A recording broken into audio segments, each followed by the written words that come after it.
Yeah. No, Leomar. we saw Leomar. Yeah, Leomar that's right. was That's picked right. before, yeah. Oh yeah. If you want to increase it even more, the Hanabi. Why do we keep going to the Hanabi? Yeah. Because there's a new skin. We have to sell skins, Naisu. Okay. We have to sell the skins. But either ways, Fireflux this time is going to be first pick. Selangor Giants are going to be the second pick. Fireflux themselves, even though they're the first pick, they ban out the Faramis, SRG, banning out the Chip. It looks like Fireflux, they don't want to see this Moscow going in the hand of Innocent. Maybe they're the ones who wants to get this Louis. Or Roger. Yeah. Roger. Obviously. I think it's I think this might be the game where SRG will just get Ling almost all the time. It kind of feels like Fireflux are daring them. I was gonna say, is that the right choice though? Like, if you're SRG, you know, do you want to get this Ling every single time that it's open? It feels like in a way they're kind of struggling a little bit here and there. There's another hero they could use, which is more riskier, but Hayabusa. Fanny. Oh, Yeah. that's You're pretty. right. Yeah, that's pretty risky, I'd say. It's the hero that puts Sakai's on the map. Yeah. But again, it's very risky. Like, no matter how strong you are with that hero, it's pretty risky. The Valentina gets banned here. And honestly, I really like this Valentina ban because I feel like it really puts SRG in a very tough spot when it comes to the draft, especially for Yums and Stormy. So now without the Valentina, now they don't have to worry that much. That's very true. So, that means that Rosa will have to pull something out of the bag. Again, another Baxia ban. Very good. Louis is open. From SRG. So Louis as well as Roger. I believe that Fireflux don't necessarily want to pick up the Louis first pick. So this might be Roger or... yeah, it is indeed Roger. So you go Harith Ling if you're SRG? Or Louis... Now, since... Do you want to risk it? Right? The what? Risk it. Like, don't pick up the Louis thinking that Fireflux wouldn't pick up the Louis. If you get the Ling, yes, because you have the answer to that. So maybe Ling Arlet actually for SRG at this point. Does Yums play a lot of Arlet? He can't. Oh, Angela's open. I mean, it has been open for quite a while. It's just that teams haven't had a good success with the Angela. So the only question is it going to be Stormy or Yums? I was gonna say, is it gonna be Rome mid? Oh, well, I think that they have to keep that up until the last pick. So pick up the EXP soon. Oh, Arlet Ruby. Talk about I was gonna say sweeping and pulling, basically.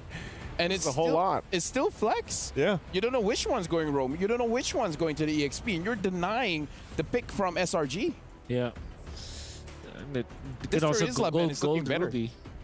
Oh yeah, There's this ban, unfortunately. No, I feel like the Charizla ban is genius when this is your play. I think at this point you don't want to go Louis anymore, right? Because you're global anyways to the Angela. So you just get out Edith perhaps so that you have a stable roamer that can also be flexed in the EXP lane. Apart from that, maybe get the Harriet now because, I mean, what's stopping you, right? You have the Angela Harriet. Oh. They go Claude instead. Isn't this a little bit risky because you have two heroes that want to farm? Yeah. It is. But I think also part of this is just the fact that, like, because if they didn't pick this up right now, then those bans would still focus on narrowing down those choices for Innocent because they already took out the Moskov, right? Yeah. And I feel like after probably how much he struggled with a Bruno in the previous game, this is more so like, all right, let's give a better opportunity to Innocent to just to farm up and then, you know, hopefully pop off later on. That's right. Interesting. So, with this... Ban out the mid? Yeah, ban out the Rosa heroes. In this case... You want to do the farce? Oh, you know what? Respect. You don't want to deal with that anymore. Rather use Zhang. Makes a lot of sense. Apart from the Amon, I do love to see them battle Rosa heroes like Farsa, for example. However, since this is Angeling, what else do you pick up actually? Vexana? This? Maybe actually Aurora. Oh yeah. Maybe you're left with that as... It would be crazy if Fireflux pick up a Zask. Yeah. That's true. I wonder if they do play that. Does it look like a Rosa hero though? I think the thing about Rosa is it doesn't have to look like a Rosa hero for Rosa to do well with it. Yeah. I'm thinking Kadita actually for Rosa. I don't know if that is a thing. What about Kagura? Oh, against Angeling. Oh, Julian. Okay. Imagine, you're saying like, imagine Kadita, and then it was like, oh no, he just baits you and it ends it all just like, yeah, no way. Yeah, no. Export getting banned out. So it looks like for SRG still respecting the jungler pick, and for Fireflux making sure that Cram doesn't have a good hero to play. Yeah. You know what? I think this is nearing the Leomord zone now for Fireflux. If this is not a lockdown hero for SRG, because they banned out both experts was Yuzhong, right? So you're forced to like Edith perhaps for SRG in this case. That means that the Leomord will have a great time. There it is, Edith. Oh man. This is Leomord and yeah, Gord perhaps? No way. Yeah. I know you're No trying to make me way. feel better. After There's Kagura down. Wolf, it's Yeah, okay. No, yeah, There's a- the Kagura is really good actually. Oh, is it now? It is. Yeah, I mean, you talked about the Aurora. Yep. Leomord. TNZ, you've been playing it before it was meta.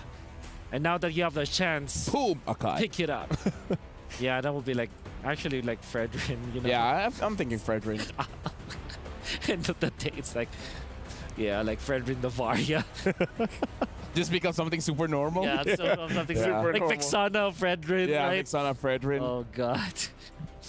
I mean, I mean, it's a good pick. A Florin. Farsa, okay. Florin Farsa. It looks like it's going to be a Roger jungle. No, Gold Ruby. Okay. So they're all in on TNZ now. That means... This is going to be annoying for SRG because they're the one that doesn't want to fight a prolonged team fight. I wonder if Cram likes to play the Paquito because that's a great hero. First Roger and Farsa. Honestly, I'm even thinking if you want to go all into the backline, pick up something like a Vendetta, but I haven't seen Cram use it so far. How about a Uranus? Do you like? I do it's a love Cram hero. Uranus. But you have Edith. Wait, if what they- about the Minotaur? What if Oh, they wait, pick Grok? what if they are the ones to pick up Kadita? Oh, wait, They no. need a little bit of front line. Lapu. Yeah. Okay. Yeah. Got him. So it looks like the Edith is going to the roam position. Lapu is going to the EXP. Oh. For the casters, right now, the draft has been settled. I wonder if we're going to jump into the game with no issues here, but so far, a floor-in for Fireflux, which is what SRG wants to avoid. But SRG, they have the Angela, so this might be a long team fight. And with that being said, we're tossing it over to the casters.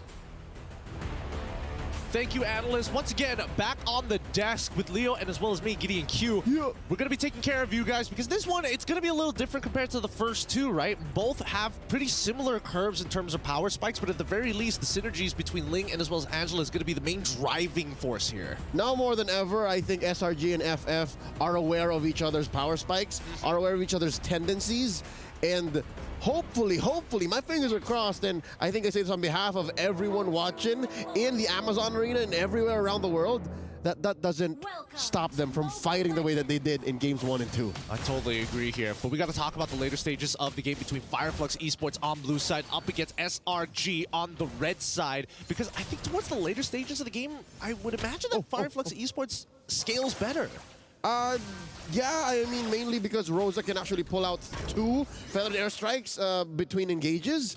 And again, you can only really Hearthguard once for the shock value. So after you pop out, if the fight doesn't last longer, then, you know, you're just out there like, throwing love waves.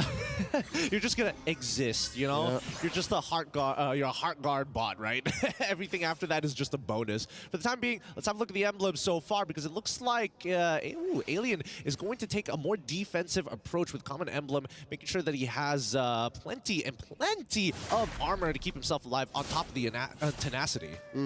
Something to note as well, the triumphant return of Lapu Lapu, who isn't like in the top 3 XP laners right now, but he's what you need when you're trying to stop Rosa from, you know, throwing out those volleys of magic damage. Tianzi playing footsies against Sekais, Yumes, and Stormy. Here comes the response. All right, goes and shuts down that Litho Wanderer. Interestingly enough, we're still 20 seconds out from the first turtle. I think it happened, man. I hate to jinx it, but I think they slowed down. Yeah, I think both sides really want to make sure that, you know, they don't give each other much space. And now with Sunshine on this Ruby, hopefully they're going to be able to get everything done. Because when it comes down to that big team fight at the end of the day, right, I think Cram, he's going to be fine, but he's going to be very isolated from the rest of his team. They're technically taking these fights a man down. Yeah, but what that means is Selangor at least has a solution bank, right? As soon as Rosa goes crazy, all right, I'm gonna come in, bravest fighter. If I can fight Apex 47, even before he pulls the trigger on the Bloom, all right, take him down. And Cram just jumping into the bush, bravest fighter. Not 100% sure what the decision behind that is going to be, but in the meantime, this very first turtle, honestly, going to go real slow because, again, both Roger and as well as the Link would much rather just power farm. Okay, luckily that, again, theoretically mistimed ult that shouldn't be punished too hard because neither junglers are making their way towards the turtle just yet. And there you go. It's off of cooldown now, so he's fine. Yeah, I mean, the Bravest Fighter is very short cooldown. It's pretty expandable. You can kind of just throw it out whenever you want. But let's see whether or not Fireflux Esports are going to be able to get this turtle, right? Previously they were, but SRG have, well, I hope that they've thought about the situation now. How exactly are they going to approach the fight? They want to take out TNZ, but at the same time have to dodge damage from Alien. Here we go. The jump in from Cram. The answer from Rosa. Flicker back after the fair airstrike. No one home. And now the pull from Sunshine. They back off. Again, folks, note that this is indeed a side lane Ruby. So the true cores for Fireflux Esports now is, again, in true rope-a-dope fashion, as Fireflux likes to do it. Now TNZ and Rosa. It's not Sunshine and Rosa. They're taking their time with this, both sides. Hopefully, good reaction time from TNZ. Whoa! All right. Interestingly enough, they want to commit hard on that. And that's 4 sent over to take down TNZ. The response from Fireflux Esports is a better airstrike, but Selangor just lean hard into the aggression, taking down Rosa. One more time, maybe even able 47. And they indeed do. 3, 4 none straight into that plate in mid lane. And Alien trying to do some damage control, stop the bleeding. Yumes gets pulled in. I'm offended. The onward, the takedown. Alien gets a kill, keeps going. The vengeance. All right, Fireflux Esports out of their breath here. Oh, another one! Stormy so low!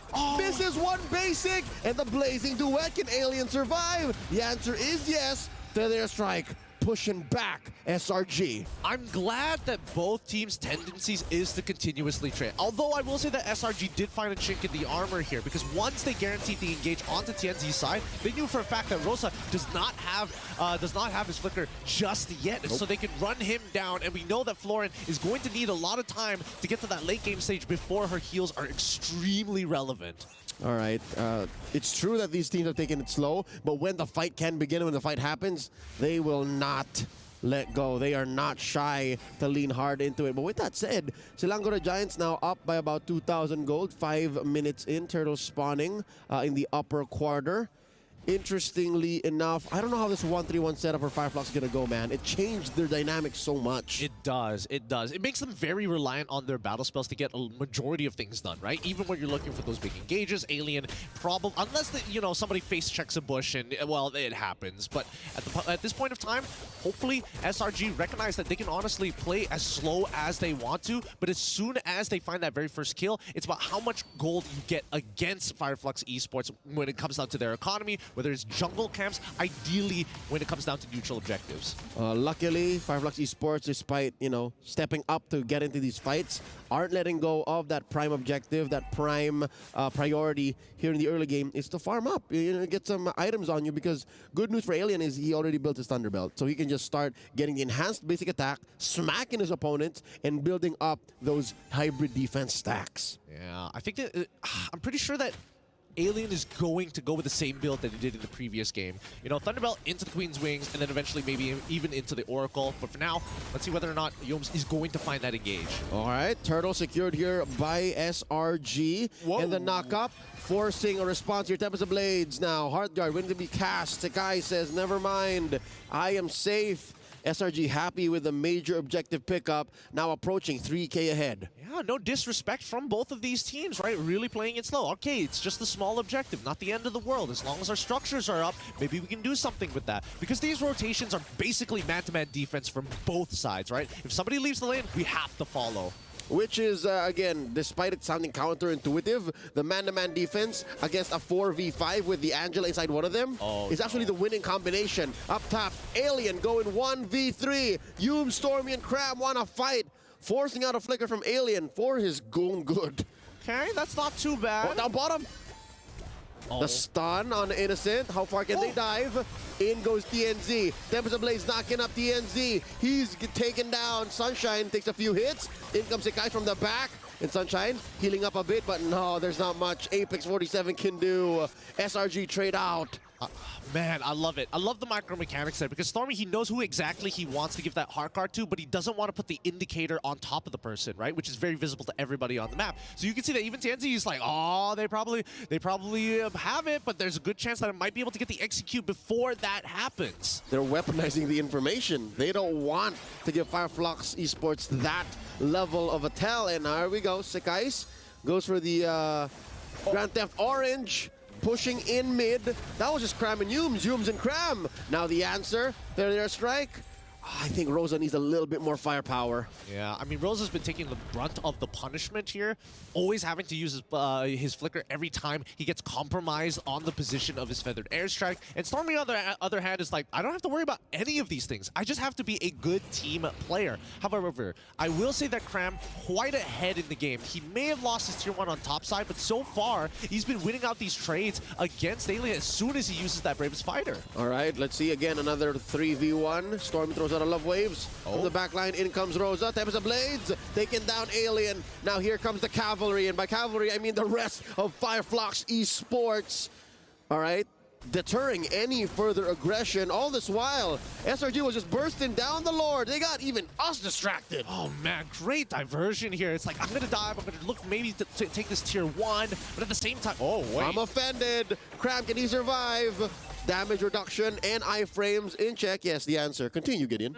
Yes, these diversion plays, it's great because now it's like SRG saying, we've learned from the previous game, you gave us 2-prong attacks, and worst yet, our draft didn't exactly give us answers. Oh my goodness, where did he go? Wait, how far ahead is Innocent? Got the 2-man onward Earth Shatter, and then the rest was history. Tempest of Blaze defensively out.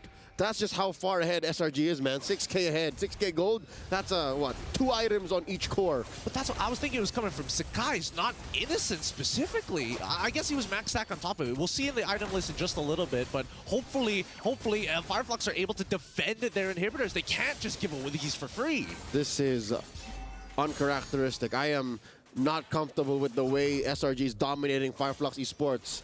Given how games 1 and 2 went, it's as if SRG is a whole nother team. It's as if Fireflux Esports forgot everything that happened in 1 and 2, because those were very close. This is far from it. Yeah, and a majority of the lead is actually coming from Innocent. He's got 8,000, he's 3,000 ahead of Sunshine at this point of time with the full Trinity build. Huge. I mean, oh, here we go. We'll talk about it later. The fight happens. Yumes gets taken out, and suddenly in the back line, they die. Apex 47, Sekais, and Stormy and Sekais. Tempest of Blaze in the back, looking for TNZ. Alien has already fallen. A 1-4-3. Massive gains for SRG. Huge gains, 2-10 so far as the kill score. 8,000 gold lead, damage dealt, Claude as well as Lapu Lapu, both of the side lanes right at the brink. All right, so we were saying how that's a huge 3K, 3,500 between Sunshine and Innocent. Mainly because you're a fighter, right? You can afford to build semi-built items or halfway built items compared to Innocent, who has to build his Trinity, which he now has. Hence why he's dealt so much damage. I think that Fireflux Esports, if anything, they need Apex 47 to scale up quicker right now. Like, TNZ, he's struggling to get the farm, and yes, the dude is gonna, it's helping, right? His auto attacks really make the difference in these fights, but you're getting stat checked by people who are 9,000 gold ahead of you at this point in time. Yep, and here you'll see it again. Yeah, across the board, the only closest one we got is Rosa and Stormy. And that's a support mid laner on Stormy. So that's how far ahead SRG is now from Fireflux. It's kind of wild, though. Maybe there is I don't know. Maybe going for a safe build, getting it like an early Winds of Nature, just to kind of protect yourself to drag this game out. But then again, you're deviating from getting it like your core items, which is too important to give up. All right, that is a definite possibility, and I think it's worth the money, right? The Wind of Nature, because really, what's the only thing that goes through your Wind of Nature proc? Quick Lord take here by SRG. Stormy skills. That's it, Stormy skills, and the CC on Yumes. But that aside, if the goal is to just stay alive, then maybe the Wind of Nature is the answer. I mean, it's more manageable compared to like I'll take like 5 love taps compared to like getting 1 crit by Sakai's. Like, that's how much of a difference it's going to be. At this point in time, both teams still looking very calm, but calm before the storm. We'll see how they're going to try and pry open these inhibitors, and I think that Rosa, he's gonna be so careful with how they approach this. You mean calm before the storm? Me. Oh. This is very similar to his MVP performance in game number 1, when he was very low-key, very quiet, and he's the one that really tilted the scales, tipped it over to SRG, and now he's doing the same. Again, as you mentioned, he doesn't want to reveal where the heart guard's going. So that just makes it all the worse. Instead of it being a 1+4, it's a 1+4 +1+1+1+1. Like, it can be on anybody. It really can. And that's the Feather Airstrike to clear both mid as well as bottom waves. They still have the Lord crashing on that top side. And I guess their wave clear isn't that great. Their sieging isn't that great either. If they want to siege, that means they have to dive. And that's too big of a commitment. Oh, well, Cram seems to be eager about it. Yumes flickering on out. Cram in trouble. Goes ahead, pops the heart guard, pops that inhibitor up top. Mid, next up on the docket. Lord wailing away at the base. Another feathered airstrike. Rosa cleaning up house. Fireflux Esports still in this. Yep, and SRG make the smart choice. Just we've already got 1 inhibitor. This was the very first Lord. Let's just back off. There's no need to do anything about it. And that's a purple buff going over to Sakai's. And at this point, right, SRG, it's about denying economy from Fireflux Esports. Because if Fireflux Esports get to that late stage game, they're going to outscale SRG entirely. Yep, and it's not enough that they're ahead. They have to put the opponents down. Because now you're looking at what? About 11K ahead? SRG? And they're taking away even the smallest of camps, man. Even this little rock boulder. It's like, right, you're mine. But they're taking their time with it too, look. He's just because they're freezing the waves. Yeah, they're freezing the waves. And Innocent wants to hold the stacks just in case somebody decides, hey, I'm gonna be a little cheeky and face check this. Instantly gets hit by all the shots coming in from Innocent at full Art of Thievery stacks. It's not a fun time. We've seen him like 3-tap somebody earlier. Yep, not while your items are like barely built up, right? Fireflux Esports currently only at 35K. You see the majority of them are about half built. So that's raw. That's what they call it. It's raw. It's very raw indeed. Fleeting time as well as the Flask of the Oasis already out for Apex 47. Hopefully you get some value over the fleeting time, because in terms of like trading back and forth, we're not seeing Fireflux Esports actually securing those kills. They get low, but not securing the kills. And with that, I'm wondering if Fireflux Esports, by some way, somehow, man, survives after this Lord and keeps on going into the late game, will they eventually get secure? Will they eventually get the end and do something to SRG that's, you know, decidedly a good thing? I suppose, but it's already starting to look like checkmate angle, right? They've hit the... Wait, they want to fight this. Do they want to fight this? I mean, they've already used the conceal. They are going to try to rush out an angle from Fireflux, but yeah, no. Fireflux able to retreat and respect that engagement, especially from that weird angle, fast enough. Yeah, I think that's totally fine. At least Fireflux Esports, they can play from high ground, and that's okay with them. Coming back to the main point here, I think that SRG at this stage, with the lead that they have, they hit the checkmate angle under 2 conditions. 10,000 gold lead and a broken inhibitor. Now that the second Luminous Lord is starting to walk by, right, essentially SRG can technically overwhelm the base and go straight for the crystal if these minions start to bleed in. And they will bleed in. I think it's just a matter of time before even Rosa's ult will not be enough to clear out these waves. Cram and Yumes catches a few hits, and no, interestingly enough, I think we're approaching that fulcrum, that apex of Fireflux Esports' power spike, where maybe they do survive. Maybe it doesn't cost them too much to actually just clear the waves and force out an odd angle from Selangor Giants. In comes Cram and Yumes and Sigais and the Blazing Duet inside the base. Innocent takes down the turret.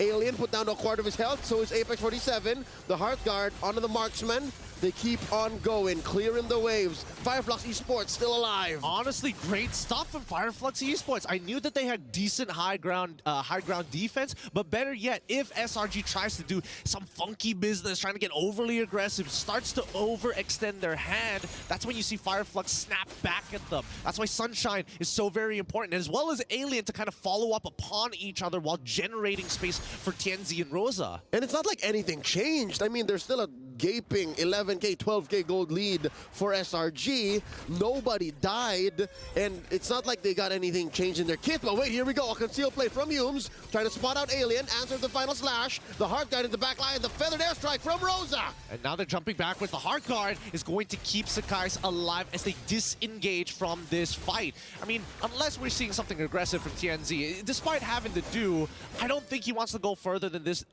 Lord's coming up in 48, so better not to die. Is this it? Is this that moment wherein after everything from Selangor Giants and Fireflux still standing, does Stormy just exist? Yep. All right. Now what, boss? Now what?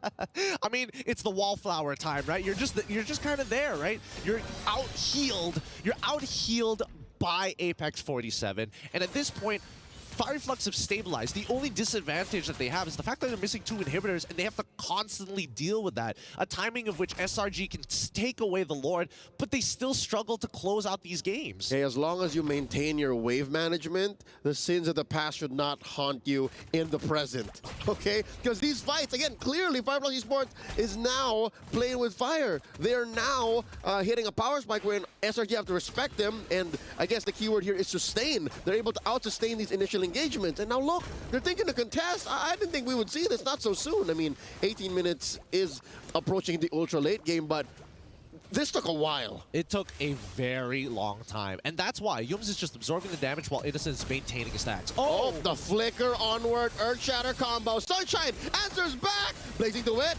onto Innocent after the Heart Guard, and they do take out Sunshine. Alien falls as well. The jump in from Cram, and that's about it. Oh. TNZ falls as well, and it's just Rosa standing left. The Queen shall soon see the base fall because SRG have set up a wave in mid and in top. What can Rosa do? I mean, Rosa is going to have to try, right? For their airstrike should be coming back up at some point, but nah, it's over. That's it. That's too much momentum. GG, well played to SRG. And what an incredible stance from Fireflux. Despite the entire game getting beaten down, they managed to stabilize, and just one singular bad fight and an incredible engage coming in from Yums just to put them out. The invincible Titans of Malaysia are now at